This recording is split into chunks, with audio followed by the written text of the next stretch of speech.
ना बॉस अछंती ना मैनेजर केवल दबाइबाकू पड़े गोटे बटन एथिपाई मिलुछि 30 कोटी दरमा किंतु केही करिबाकू चाहुनांती चाकरी।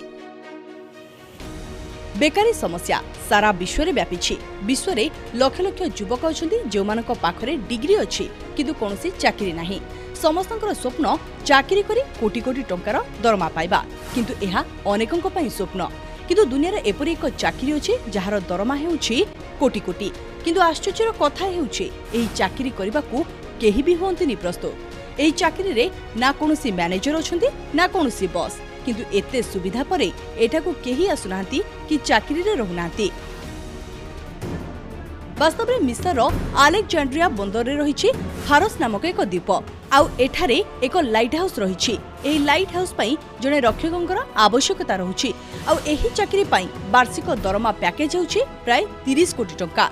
तेबे लाइट हाउस रक्षकंक काम हेउछि केवल गोटिए बटन दबाइबा आउ लाइट हाउस रो आलोक उपरे नजर रखिबाकू पड़िथाय।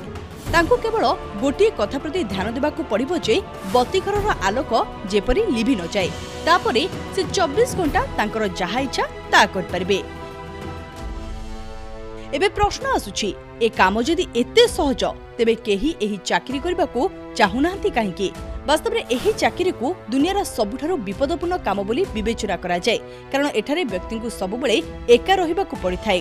तांको सहित कथा हेबा पई एठारे केही नथांती। माइल माइल पर्यंत कोनोसी मनुष्य मध्य देखा जांतिनी। एमिति कि समुद्र मझिरे निर्मित एही बत्तीघर को अनेक विपदपूर्ण झड़र सम्मुखीन हेबाकू पड़िथाय। आ विशेष करी कामरे प्रकृत चैलेंज सेतेबेले आस्थाय जेतेबेले समुद्र रे लहरी आसीथाय कारण एही लहरी एते उच्च होई जाय जे पूरा लाइट हाउस एथिरे बुडी जाय। एमिति कि लाइट हाउस रक्षकंक मृत्युर आशंका मध्ये बढ़ी जाय थाए।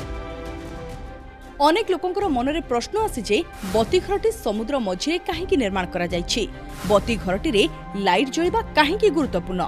तेबे कहि रखु कि प्रसिद्ध नाविक कैप्टेन मर्सियस थरे एठारे जाउथिले किंतु से एही अंचल रे थिबा बड़ बड़ पत्थर देखि पारनथिले जेउथि पई तांको डंगा ओलटी पड़िथिला।